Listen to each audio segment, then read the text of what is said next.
كفتة البطاطس. معانا لحمه مفرومه، بصلايه كبيره مبشوره، طماطم حلقات بالشكل ده، بطاطس حلقات بالشكل ده، عندي فلفل الوان، عندي صلصه، معايا بيضايه ومعلقتين من البقسماط، نص كيلو من اللحمه المفرومه، بصلايه كبيره مفرومه، معلقتين من البقسماط، عندي بيضايه، نص معلقه من السبع بهارات، نص معلقه من الفلفل الاسود، نص معلقه من الملح. بس هندخل الكلام الجميل ده كله في بعضه بالشكل ده.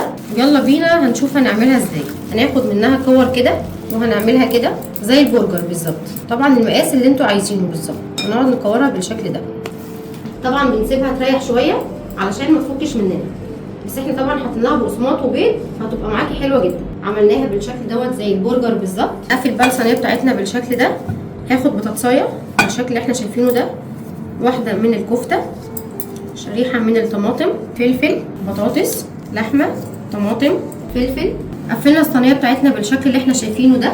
هنحط بقى الصوص بتاعها. الصوص بتاعها عباره عن ايه؟ كوبايتين من الميه، هنحط 3 معالق من الصلصه، معلقه ملح صغيره، 7 بهارات، فلفل اسود نص معلقه، معلقتين من الزيت بتاع الاكل.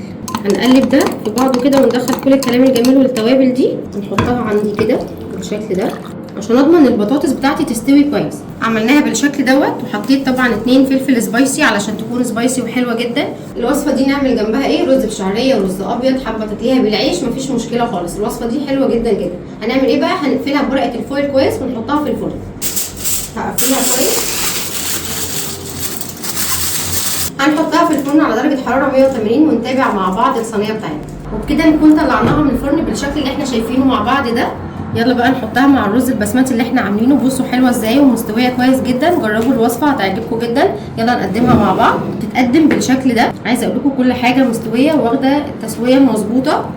وبكده نكون عملنا مع بعض كفته البطاطس. يا رب تكون عجبتكم. ما تنسوش اللايك والشير والمتابعه للصفحه. شكرا والسلام عليكم.